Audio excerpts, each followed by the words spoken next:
Olha, a ONG Repórteres Sem Fronteiras acionou o Tribunal Penal Internacional para denunciar crimes de guerra cometidos contra jornalistas durante a guerra entre Israel e o Hamas. Pelo menos 34 jornalistas foram mortos desde o início do conflito. A Priscila Asbeck tem os detalhes direto de Paris. A queixa da organização Repórteres Sem Fronteiras, que foi protocolada no Tribunal Penal Internacional, diz respeito aos casos de 9 jornalistas, sendo 8 palestinos e 1 israelense, que morreram no exercício das suas funções, e cita também outros 2 feridos, isso desde o dia 7 de outubro, quando foram iniciados os ataques feitos pelo Hamas. Eles dizem que as mortes correspondem ao que o direito humanitário internacional classifica de ataque indiscriminado e, portanto, constituem crimes de guerra nos termos do artigo 8.2.b do Estatuto de Roma, que é o tratado internacional que criou o Tribunal Penal Internacional, que julga crimes de guerra. Também o comunicado da organização diz que, mesmo que esses jornalistas tenham sido vítimas de ataques direcionados a alvos militares, como alegam as autoridades israelenses, os ataques causaram danos excessivos aos civis e equivalem a um crime de guerra sob este artigo. Também o secretário da organização Repórteres Sem Fronteiras disse que a gravidade dos crimes contra jornalistas,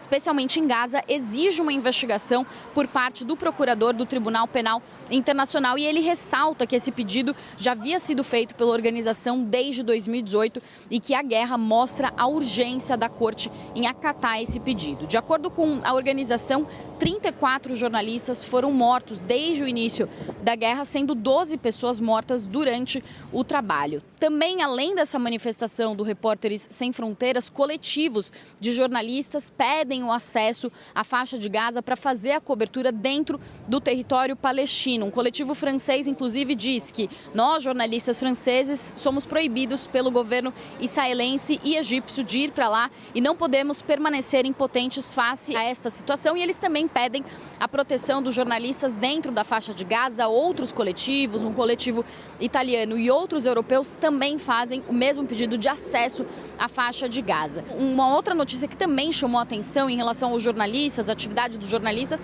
foi que as agências de notícias Reuters e AFP questionaram as forças de defesa israelenses sobre a segurança dos jornalistas, lembrando que a agência de notícias Reuters perdeu um cinegrafista que faleceu durante um bombardeio enquanto ele fazia a filmagem de um bombardeio. Então, a força de defesa israelense respondeu que eles não podem garantir a segurança dos jornalistas porque eles têm como alvo todas as atividades militares do Hamas em Gaza. E eles dizem que o Hamas intencionalmente colocou operações militares perto de jornalistas e civis, portanto, seus ataques contra o Hamas poderiam causar danos aos edifícios próximos. Nessas circunstâncias, respondem as forças de defesa israelense, não podemos garantir a segurança dos seus funcionários e pedimos que tomem as medidas necessárias para a segurança deles.